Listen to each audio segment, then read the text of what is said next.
Peace is not the absence of challenges, but the ability to remain balanced in the face of them. True peace arises when we understand who we really are, going beyond the fluctuations of the mind. Anger is a poison we drink hoping the other person dies.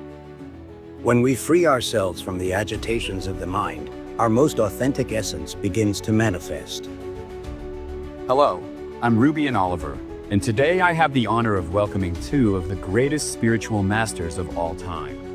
Rumi, the mystical Sufi poet, and Sri Nisargadatta Maharaj, the enlightened sage of the Advaita Vedanta tradition. Today's episode will dive into a fundamental theme for our time: how to maintain our inner peace unshakable in an increasingly chaotic and challenging world. You will discover how to turn any adversity into an opportunity for growth, learn the art of true detachment, and develop a serenity that nothing can disturb. We will explore everything from practical techniques for dealing with difficult emotions to the deepest insights about our true nature. Get ready for a transformative journey through the ancestral wisdom of these two enlightened masters. Let's start with a question that deeply touches our existential quest. Rumi, is it possible to achieve an unshakable state of inner peace, or would that just be an unattainable ideal in real life?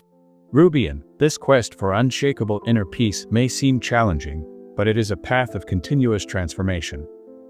It's like the dance of a dervish. Even in constant movement, he finds a center, a point of balance that keeps him in harmony with the cosmos while he spins. Life is full of turbulence, losses, pains, and uncertainties are part of our human experience. However, it is in recognizing and accepting these realities that we begin to cultivate true inner peace. Peace is not the absence of challenges, but the ability to remain balanced in the face of them. To say that we can achieve an unshakable state of inner peace is, in a sense, to idealize life. But focusing on love, devotion, and surrender to the present moment can lead us to experience a profound serenity. The key is to understand that peace is an internal state cultivated, where the waves from the outside do not throw us off balance. What a fascinating perspective on this dance with life. And you, Maharaj, how do you see this possibility of achieving unshakable inner peace? Look, Rubian, this peace is not an idealization, but a process that requires self-knowledge and detachment. The fundamental thing is to understand that it does not depend on external circumstances. True peace arises when we understand who we really are, going beyond the fluctuations of the mind and emotions. When we detach from identification with thoughts, pains, and pleasures, we begin to see life as a continuous flow. The practice of being present and aware of the I am is what allows us to access this deep peace, regardless of what happens on the surface of life. It is not just a goal to be achieved, but a state that we can cultivate by detaching from temporary identifications and embracing the immutable essence of being. As we progress on this journey, the peace we experience becomes more and more constant, reducing the impact of the storms and discontent of everyday life. It is not only possible, but it is a state that awaits us when we let go of what we are not. Incredible how these visions complement each other. While Rumi brings us the beauty of acceptance and balance in movement, Maharaj guides us to the immutable essence of being. Let's explore this theme further with our next question. But before we continue, let me give you an amazing tip. Did you know that it's very easy to get ahead of 99% of people, succeeding in everything you want for your life? I'll leave a link below in the first comment to a book that changed my perspective on various aspects of my mind, and that has been helping thousands of people find clarity and confidence to achieve their goals and dreams. Don't miss it. I'm sure you'll love it.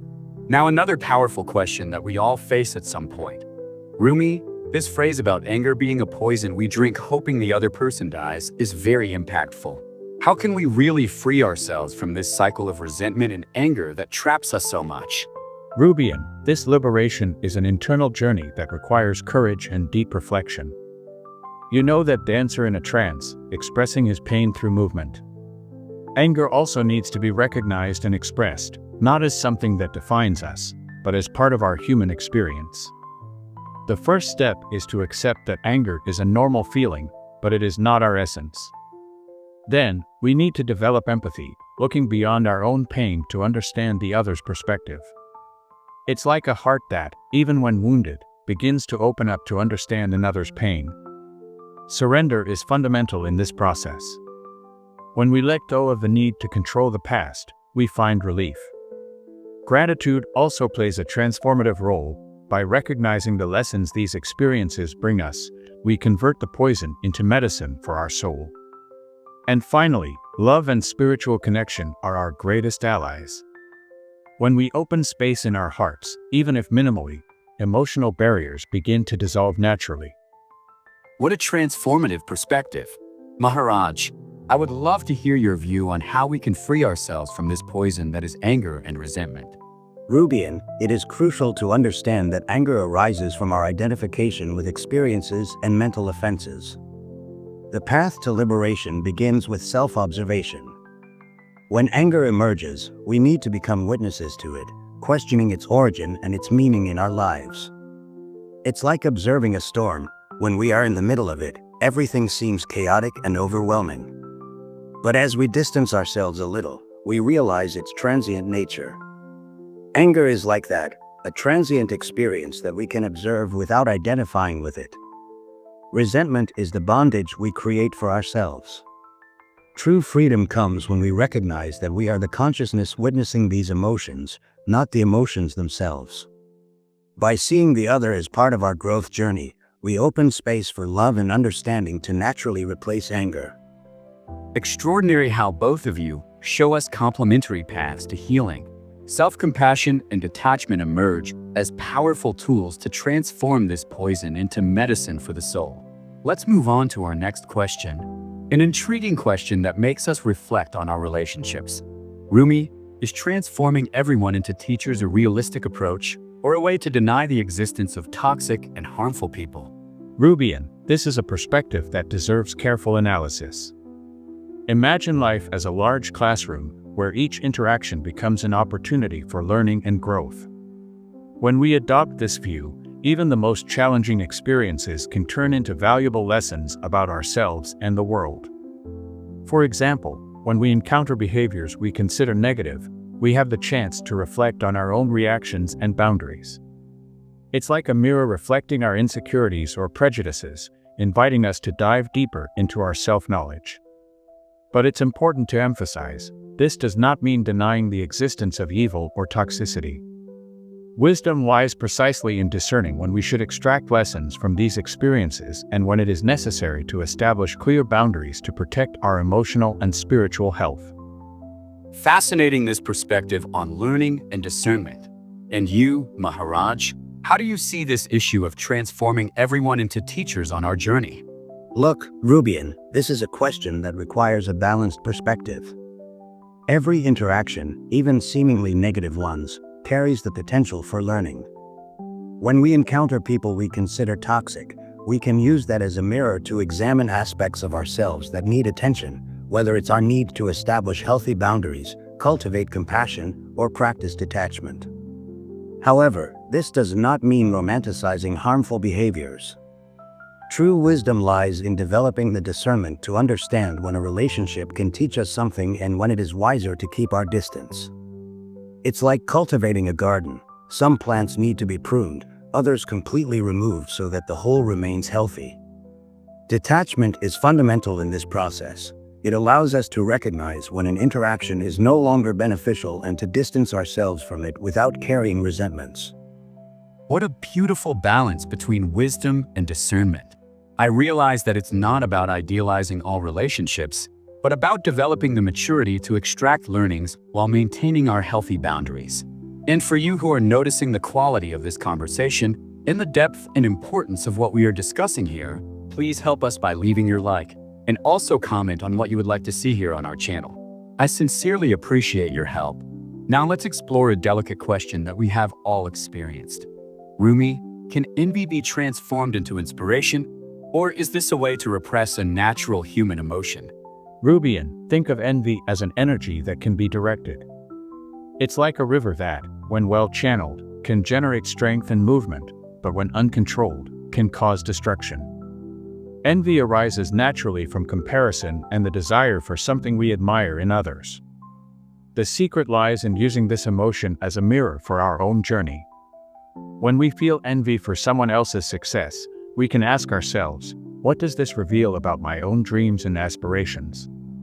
It's not about repressing the feeling, but transforming it into fuel for our own evolution. It's like doing emotional alchemy, where we transform something that could be destructive into a creative force that propels us forward. Thus, envy becomes a bridge to our development, allowing us to turn restlessness into a movement toward our goals. What a transformative perspective on such a complex emotion. Maharaj, how do you see this possibility of transforming envy into something constructive? Rubian, envy is like an internal signal that points to our deepest desires. Instead of denying it, we can use it as a portal to self-knowledge. When an artist feels envy for another's work, for example, it can be a call to explore their own creative expression. This emotion, when embraced with awareness, invites us on a journey of self-observation. What is this envy showing me about my values and aspirations? It's not about suppressing the feeling, but about allowing it to guide us to a deeper understanding of ourselves. By accepting envy without judgment, we discover that it can illuminate paths to our own greatness. It's a reminder that we all share a deep connection, and we can use admiration for others as a catalyst for our own growth. What a beautiful transformation of perspective.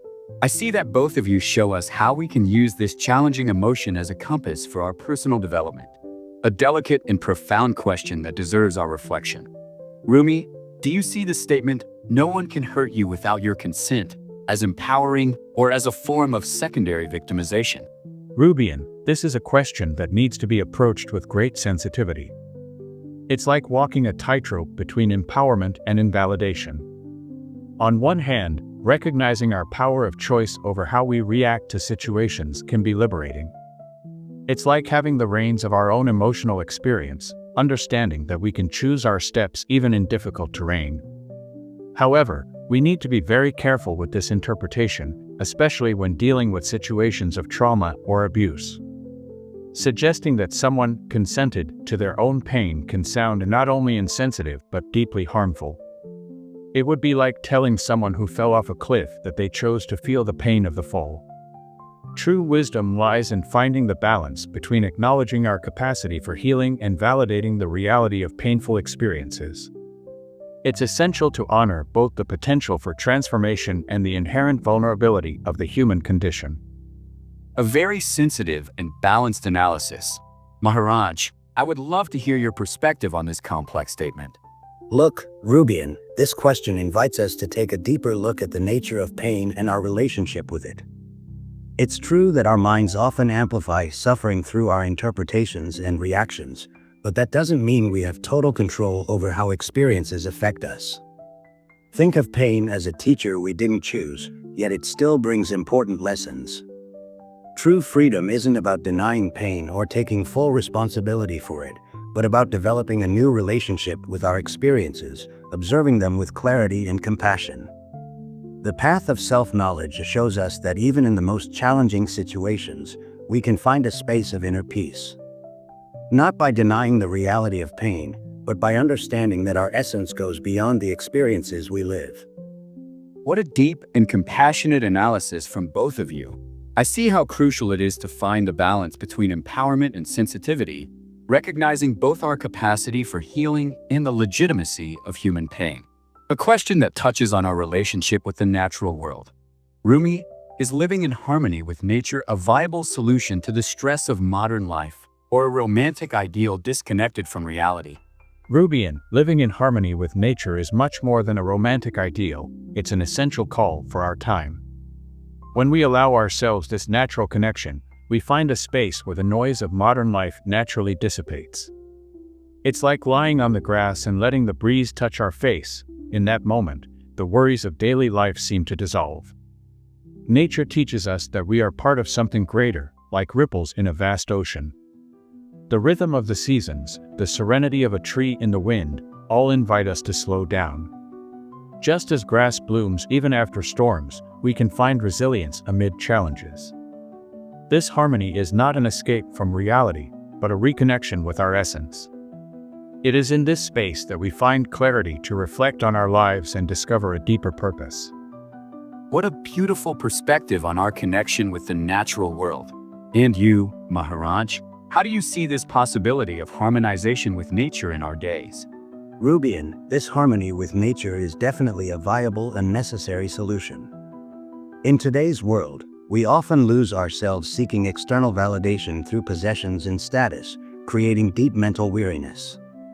Reconnecting with nature offers us a space where we can simply be, free from these social pressures.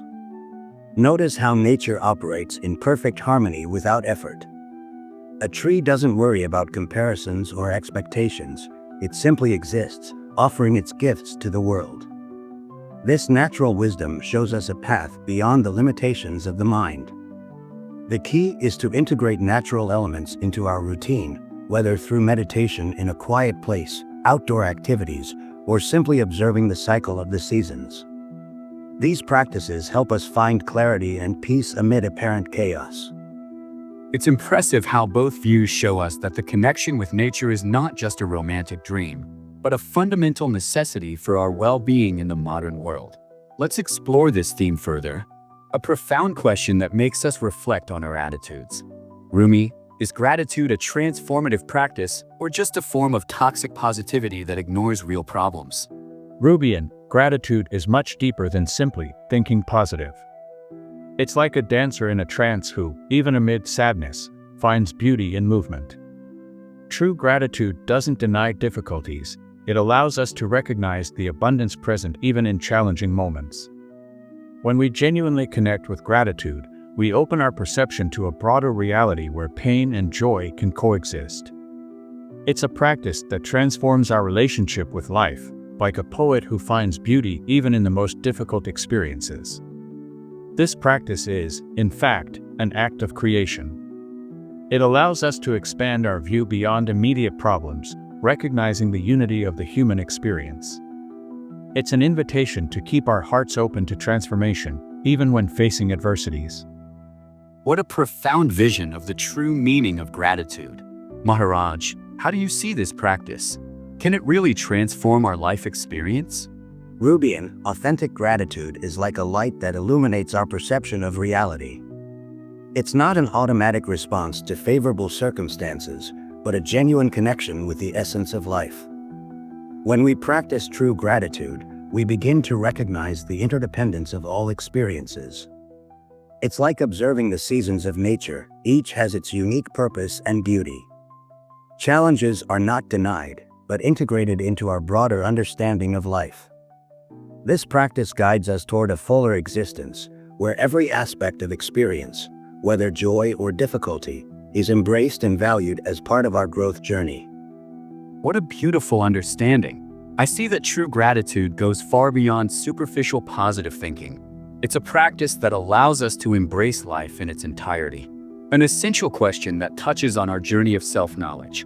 Rumi, how can we balance detachment with the need to actively engage in life and relationships?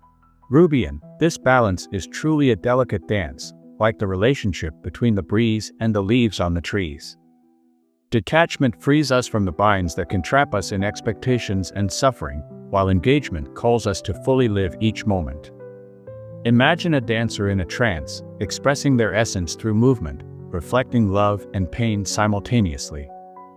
While dancing, they don't cling to what has been, but allow each step to be a new creation, a new learning. Detachment doesn't mean absence of love. On the contrary, it's the ability to love unconditionally. When we love unconditionally, we release the attachment to our vision of how things should be, making space for relationships to flourish in their authenticity. Send love like a river that flows, not like a stagnant lake. Thus, while dancing between interactions and experiences, we find balance, allowing the experience of true love to reveal itself in the depth and simplicity of each moment lived. What a fascinating analogy of the flowing river. How do you see this balance between detachment and engagement in our lives? Rubian, imagine a leaf floating on a lake. It is present on the surface, receiving sunlight and warmth, but it does not cling to the water nor identify with the current. This is detachment, recognizing and living the experience without being enslaved by it. Engaging actively means participating in life with enthusiasm, emotion, and presence, but without the need for it to define who we are. Detachment does not imply indifference, but rather a freedom that arises from this rational awareness. By cultivating conscious presence, understanding that we are the witness and not the experience itself, we find a space where we can engage fully, but with lightness and ease. When we detach from the need to control, we can explore relationships and experiences with authenticity and depth. It's extraordinary how both perspectives show us that true detachment does not distance us from life, but allows us to live it more fully. A question that touches the heart of our relationships.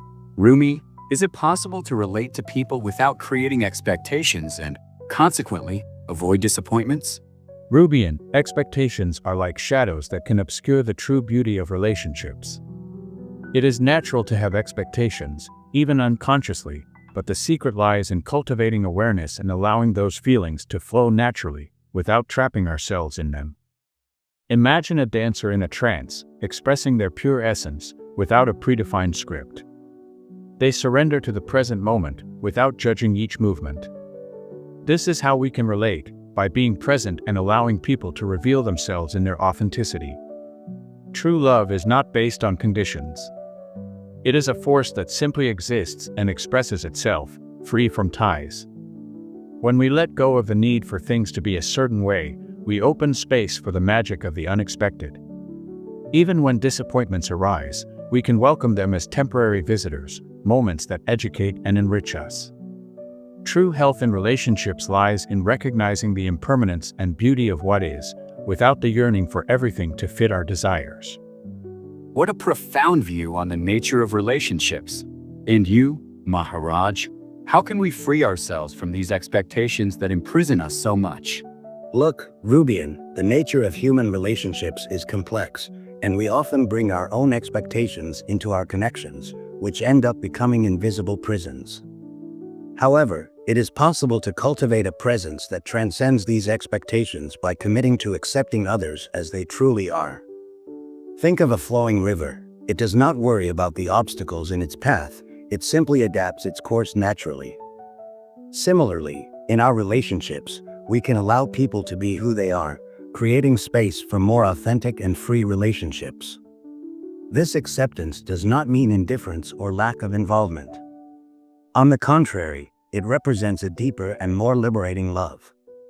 When we detach from expectations, we begin to see the beauty in what is, not in what we would like it to be. It's impressive how both perspectives show us that true connection arises from acceptance and detachment. Freedom in relationships seems to emerge precisely when we let go of the need for control. A deep question that touches our life purpose. Rumi, is the pursuit of inner peace a selfish goal or an essential step to contribute to a better world? Rubian, the pursuit of inner peace is far from being selfish. It is, in fact, one of the greatest gifts we can offer to the world. You know, when you are in a chaotic environment and someone with a serene presence enters, it's as if that person brings with them an atmosphere of calm that affects everyone around. When we silence our internal turmoil, we develop a greater capacity to listen, understand, and embrace the needs and pains of others. Our inner peace becomes like an anchor in a world that is often turbulent, allowing the light of love and understanding to shine in our lives. It is fascinating to observe how this serenity has a ripple effect on our interactions. Each gesture of peace that we cultivate in our hearts has the power to dissipate the anger, fear, and distrust that often permeate human relationships. Therefore, cultivating inner peace is an act of love that transcends the individual and nurtures the collective. What a transformative perspective. Maharaj, how do you see the relationship between the pursuit of inner peace and our contribution to a better world? Rubian, inner peace is like a seed that, when planted and nurtured within us, naturally blossoms and benefits the entire environment around us. When we free ourselves from the agitations of the mind, from the desires and fears that keep us in conflict, our most authentic essence begins to manifest. This process is similar to lighting a small flame in a dark environment. As we cultivate our inner light, it naturally expands, radiating warmth and compassion. When we are truly at peace, our actions flow with more love and understanding, creating a more harmonious environment for everyone. Thus, when each individual commits to this sincere pursuit of inner peace, we collectively create a wave of transformation that has the power to deeply impact the world around us. It is, therefore, one of the noblest services we can provide to humanity. It's beautiful how both reveal that inner peace is not an end in itself, but a catalyst for positive change on a larger scale. Let's explore this theme further. Wow, what an incredible and transformative conversation we've had today. Before we wrap up, I want to immensely thank Rumi and Sri Nisargadatta for sharing such wisdom with us. The way you approached such profound themes about inner peace, detachment, and personal transformation was truly inspiring. Today we learned that true peace is not in the absence of challenges, but in our ability to maintain balance in the face of them. We saw how we can transform difficult emotions into opportunities for growth, and how self-knowledge is fundamental for a fuller life. It would be amazing to have you both back on our podcast to continue these important reflections. Your complementary perspectives brought a unique richness to our conversation.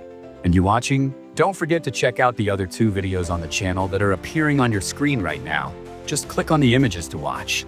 If you enjoyed this content and want to keep receiving deep reflections like these, don't forget to subscribe to the channel. We always bring relevant topics like this that can transform your way of seeing life. Thank you for watching until now, and I wish you to be free from everything that takes away your peace.